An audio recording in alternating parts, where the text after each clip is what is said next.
수년 전의 일이다. A 구단은 다음 시즌의 재계약 대상 선수들과 연봉 협상을 앞두고 있었다. 핵심은 B 선수의 연봉이었다. 그 당시 팀의 주요 선수이자 스타 플레이어 중 한 명이었던 B 선수는 부상으로 시즌을 제대로 소화하지 못했다. 문제는 B 선수가 FA를 얼마 남겨두지 않았다는 점이었다. A 구단은 FA를 고려하여 삭감폭을 최대한 줄였고 다음 해 B 선수가 정상적으로 시즌을 마치자 연봉을 대폭 인상했다. 예상보다 훨씬 높은 금액이었다. FA 이적에 대비한 안전장치를 확보하려는 전략적 연봉 인상이었지만 후유증이 예상보다 컸다. A 구단 관계자는 B 선수의 FA 전 연봉 협상 결과로 인한 후유증이 약 5년 정도 지속된 것 같다고 말했다. 여기서 말하는 후유증은 다른 선수들과의 협상에서 발생한 갈등을 의미한다. 프로 선수의 가치는 연봉, 즉 몸값으로 평가된다. 특히 연봉 협상에서는 지난 시즌 성적, 활약상, 팀 기여도 등을 반영하여 측정되기 때문에 선수들 간 비교가 불가피하다. 일부 선수들이 예비 FA라서 삭감 대상인데도 다른 선수들보다 삭감 폭이 적거나 인상 대상인 선수들이 유독 큰 폭으로 연봉이 올라가면 의식될 수밖에 없다. 저 선수는 저만큼 받는데 왜 저는 이렇게밖에 인상이 안 되냐는 불만이 나오는 이유다. A 구단의 경우 B 선수의 연봉을 크게 인상한 이후로도 꽤 오랫동안 후유증을 겪었다. B 선수처럼 FA를 1에서 2년 앞둔 다른 선수들이 연봉을 더 올려달라는 민원을 계속 제기하며 어려움을 겪었다. 구단 입장에서도 할 말은 있다. 이는 말 그대로 전략이다. 정말 중요한 선수이거나 팀 내에서 반드시 잡아야 할 선수라면 또는 경쟁이 심화될 가능성이 큰 선수라면 전략적으로 연봉을 높여 보상하는 방법이 있다. FA 등급제가 시행되었지만 선택에 따라 보상금을 전년도 연봉의 100%, 150%, 200%, 최대 300%까지 받을 수 있다. 물론 그 선수를 반드시 영입하려는 팀들은 보상금 때문에 주저하지 않지만 보상금의 규모가 커질수록 원 소속 구단에 유리한 점은 사실이다. 또한 FA 등급이 B등급에서 A등급으로 올라가면 보상 선수를 고를 수 있는 폭도 넓어지기 때문에 이 점을 고려해 예비 FA 선수들의 연봉을 책정하는 경우가 많다. 하지만 후유증에 대한 고민을 완전히 배제할 수는 없다. A 구단이 안전장치를 마련했지만 결국 B 선수가 팀을 떠났다. 이후에는 예비 FA 프리미엄이 큰 영향을 미치지 않았으며 팀 내 다른 선수들의 불만이 팀 분위기를 해칠 수 있다는 교훈을 얻기도 했다. 사실 최근 KBO 리그의 구단들이 하는 연봉 협상은 진정한 협상이 아니다. FA 협상은 협상이 가능하지만 연봉 협상은 그렇지 않다. 각 구단별로 데이터에 맞는 연봉 프로그램이 이미 준비되어 있다. 선수별로 지난해 기여도를 기준으로 적정 연봉이 프로그램을 통해 계산되어 나온다. 이 또한 매우 세밀하다. 평균 자책점이나 타율뿐만 아니라 타구당, 투구당 가치까지 세부적으로 계산된 결과이다. 예전처럼 연봉 협상 담당자가 약간 더 많이 주거나 감정에 따라 삭감을 하는 일은 없다. 이렇다 보니 선수들도 조금 더 올려주세요 라고 요구하기가 쉽지 않다. 처음, 두 번째 협상에서 합의하지 못해 여러 차례 만난 후에야 사인하는 경우가 많지만 선수가 한 번에 사인하지 않는다고 해서 구단이 숫자를 부풀려 주기는 어려운 구조다.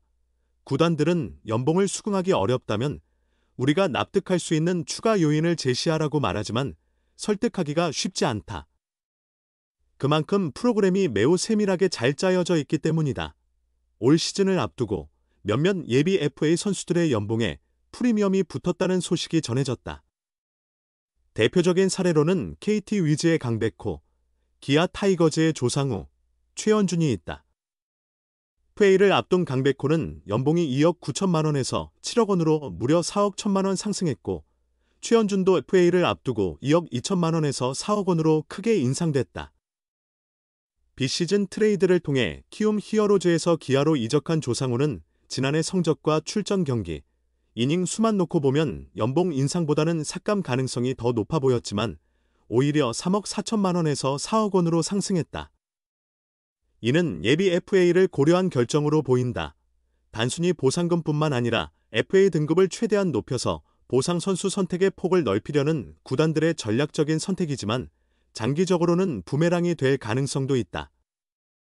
이미 올해 FA 시장에 대한 관심이 뜨거운 가운데 구단들의 선택이 어떤 결과를 가져올지 궁금해진다. 중견수 구인 샨화. 최현준의 주목. B등급 전망 예비 FA. 기아도 놓칠 수 없는 상황. 기아 타이거즈 외야수 최현준이 2026년 자유계약 선수. FA. 시장에서 외야의 최대 어드바이스가 될 수 있을까? 최근 몇 년간 토종 중견수를 찾고 있는 한화 이글스가 최현준을 주목할 가능성이 높다. 그러나 기아는 1라운드 지명 출신의 프랜차이즈 스타인. 최현준을 놓칠 수 없는 상황이다. 1997년생 최현준은 2016년 2차 1라운드 전체 3순위로 기아에 입단했다. 입단 첫 해부터 1군에서 14경기를 소화한 최현준은 2017년에는 내야 백업 역할을 맡아 72경기 동안 팀의 통합 우승에 기여했다. 그 후 자리를 잡지 못한 최현준은 2020년 시즌에 첫 3할 타율과 100안타를 기록하며 잠재력을 발산했다. 2021년에는 174안타와 40도루를 기록하며 커리어 하이 시즌을 맞이했다. 최현준은 상무야 구단에서 군 복무를 마친 후 2023 시즌 중반팀에 복귀했다.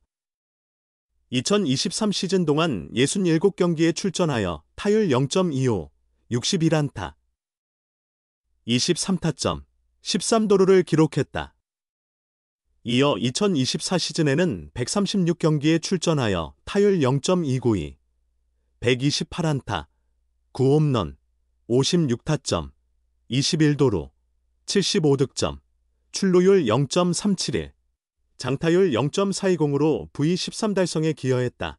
최현준은 처음에는 유격수 수비에 도전했으나 시행착오를 겪은 후 중견수 수비에 완벽히 적응하며 외야의 자리를 잡았다. 기아는 내야보다는 외야 뎁스가 상대적으로 부족한 편이라 최현준의 존재감이 큰 상황이다. 따라서 2025 시즌 종료 후 FA 자격을 얻는 최현준에 대해 기아의 고민은 더욱 깊어질 수밖에 없다. 2025년 미국 어바인 스프링 캠프 명단에서도 그 고민이 고스란히 드러난다. 기아는 스프링 캠프의 외야수 나성범, 최영우, 이창진, 이우성, 최현준, 박정우, 김석환을 포함시켰다. 최영우는 베프의 단연계약 마지막 시즌을 맞이했고 그로 인해 주장인 나성범의 지명타자로서 출전 비중이 자연스럽게 늘어날 것이다. 중견수 자리를 보면 최현준이 빠지게 되면 팀 외야진의 전력에 큰 손실이 발생할 수밖에 없다. 또 다른 중견수 후보인 박정우는 많은 기대를 받고 있지만 아직 1군에서 완벽히 검증된 것은 아니다. 최현준이 중심을 잡아주면서 자연스럽게 세대교체가 이루어지는 것이 이상적이라 할 수 있다. 게다가 최현준은 팀 내 선후배들 사이에서 신뢰가 두터운 선수로 차기 주장감으로 평가받을 정도로 리더십도 확실히 갖추고 있다. 최현준은 2025 시즌이 끝난 후 FA 시장에서 B등급을 받을 것으로 보인다. 팀 내 예비 FA 선수들 중에서 투수 조상우는 A등급을 받을 가능성이 크며 박찬호와 최현준은 B등급을 받고 FA 시장에 나올 가능성이 높다. 만약 최현준이 B등급으로 FA 자격을 얻으면 중견수 자원을 찾는 구단들의 주요 타깃이 될 수 있다. 특히 최근 몇 년간 토종 중견수 영입에 애를 먹었던 하나가 최현준 영입에 나설 가능성이 커지고 있다. 하나는 2025 시즌 새 외국인 타자로 중견수 자원인 에스테반 플로리어를 영입했다. 만약 내년에 다른 유형의 외국인 타자를 추가하려 한다면 최현준 영입과 연결된 움직임이 나올 수 있다. 기아 역시 최현준을 여러 가지 이유로 놓칠 수 없다. 결국 B등급으로 나온 최현준에게 얼마나 매력적인 제안이 들어올지 여부가 중요하다. 같은 팀 예비 FA 선수들에 대해 우선순위를 두거나 BFA 단연계약 여부를 고민할 수도 있다. 과연 기아가 이제 대체 불가한 외야 자원으로 자리 잡은 최현준에게 어떤 움직임과 방향성을 보일지 주목된다.